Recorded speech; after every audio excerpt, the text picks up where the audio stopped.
Hello and welcome to the I Can Do podcast with Benjamin Lee. We're here to talk about tips and strategies to have an I Can Do mindset.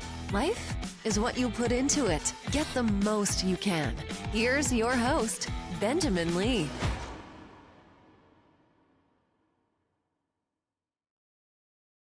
It is Money Monday. Thank you so much for tuning in, listening once again.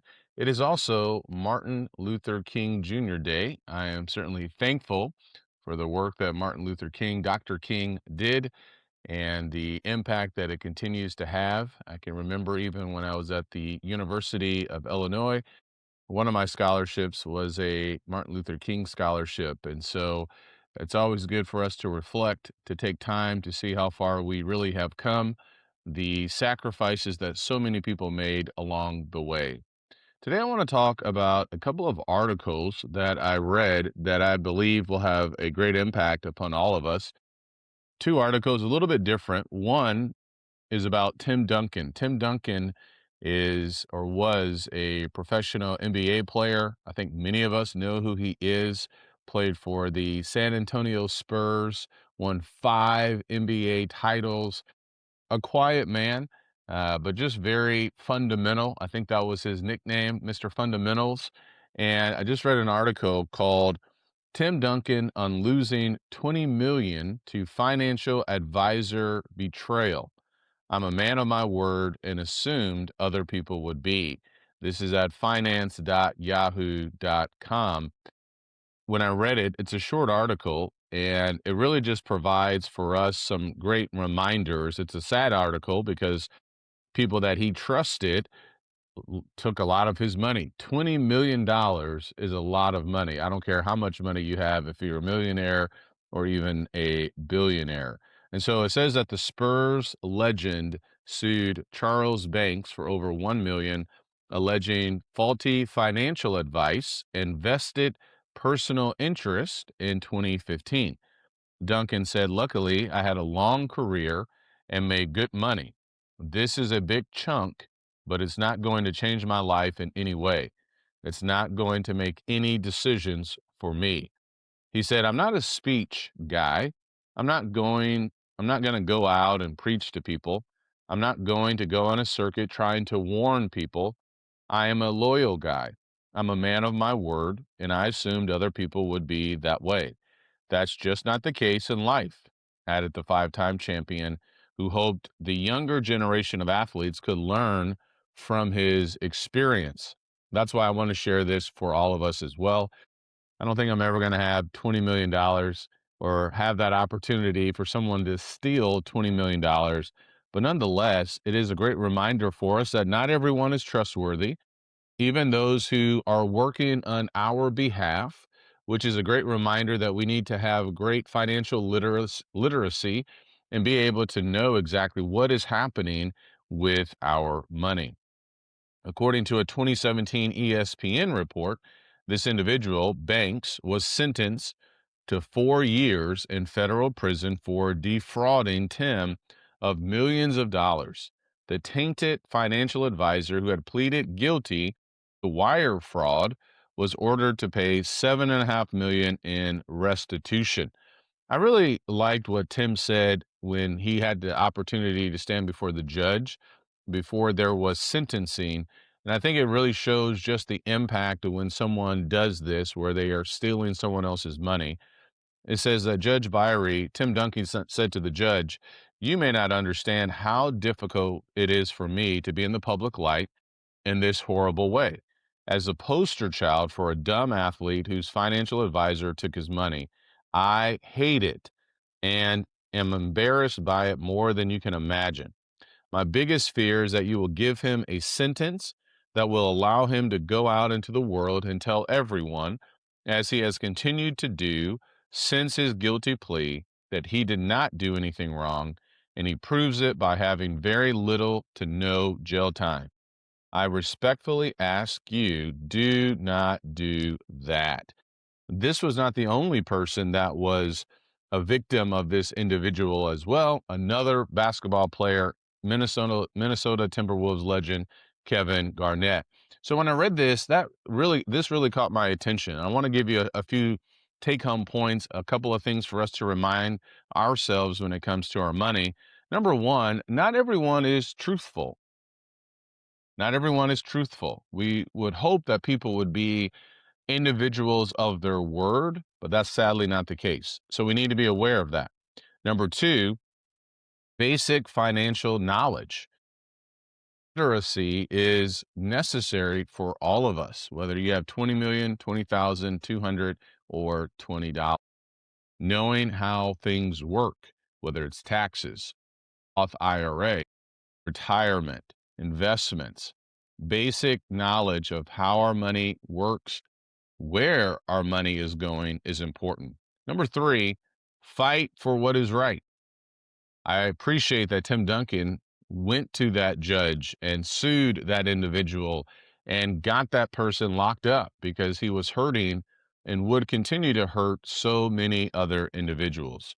Number four, the fact that Tim Duncan said that this would not impact his life in any way shows us that one, he made a lot of money, but number two, he didn't put all of his money in one place.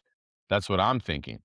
There's a great lesson for us not to have all of our money in one place or maybe even held or handled by one person.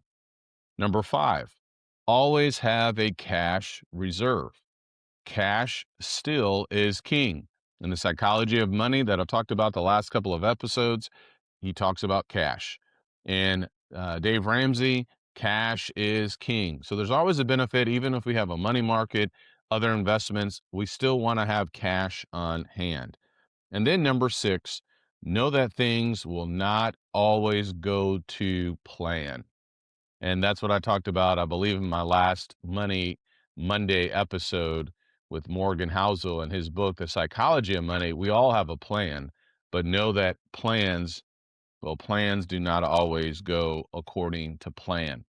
There's a second article I want to share with you, and that is with another basketball player. And this basketball player, Jeff Teague, he retired a couple of years ago from the same website, finance.yahoo.com. And it talks about the title says, They Got the Master, I Got the Basement. Jeff Teague on living with his parents while making $8 million a year in the NBA. Jeff Teague has done a lot of things right with his money. In one of his last contracts of making $32 million. And I find this interesting too. Wouldn't it be weird if somebody could just see exactly how much money you're making, where somebody could just pull up on their phone, they know exactly how big your contracts are or how much you paid for a house. I know there are websites where you can look into that and things like that, but I always find it interesting for athletes that these kinds of things are available. So the article talks about how he got traded and went back. He re-signed with the Atlanta Hawks. And he said, I bought a home here some years back. And when I re-signed back with Atlanta, I just decided that I was going to live in Atlanta. And I just gave the house to my mom and dad. And now I sold my house in Atlanta, so I'm moving back. So now I'm gonna live in my old house with my mom and dad. They got the master, I just got the basement. The article talks about the fact of his financial savvy, of his financial acumen, where he blends frugality with business sense. Morgan Housel talks about that in the book I shared, The Psychology of Money, as well. After one season with the Pacers, Teague, then 28 years old, he signed a lucrative 3-year, $57 million contract with the Minnesota Timberwolves. Despite his preference to stay in his hometown, he later admitted that this move was driven by financial reasons. He said, I did not want to go to Minnesota. When I was in the league, Minnesota was a place to go die. I literally went for the money. I cried. I wanted to stay with the Pacers. His basketball numbers went down, but his financial numbers certainly went up. And I think that's an interesting point that I want to talk about just a little bit as well. It appears that Jeff Teague has done a fantastic job with his money. He made over $98 million in a 12-year career, and he's got a lot of different business ventures and things like that. And then when I was reading this, there are three thoughts that stood out to me that I believe will help all of us right now. One, the value of being frugal. Even if you make a lot of money, it doesn't necessarily mean, number two, that we have to be unwise with our money. There's still benefits of being frugal in certain areas and not just saying and assuming, well, I have all this money, let me just be unwise with it and throw it away. I think those are two big lessons that I'm learning from Jeff Teague and the mindset that he had. Third is this: certain moves or decisions about money we can all make. He made the decision to go to Minnesota for a 3-year, $57 million contract, but he was not happy. He cried. His stats went down. So chasing money does not guarantee happiness. Chasing money may often create the opposite of what we may actually be going after: happiness, contentment, joy. And so he got the money, but what did he lose in the process? Now, another way to think about this is he may have just said, I can tolerate this for 3 years. That's something else for us to think about. There may be certain situations that we can say, well, I can tolerate this for a couple of years and then exit or move forward. So just be careful with that, because going after more money does not necessarily mean greater happiness and joy. It may actually create more conflict and challenges in our lives. So there's value being frugal. There's wisdom of not just being unwise just because we make a lot of money, and be careful with the money decisions that we make. Chasing money is not always the best thing for a person to do. Take care and God bless.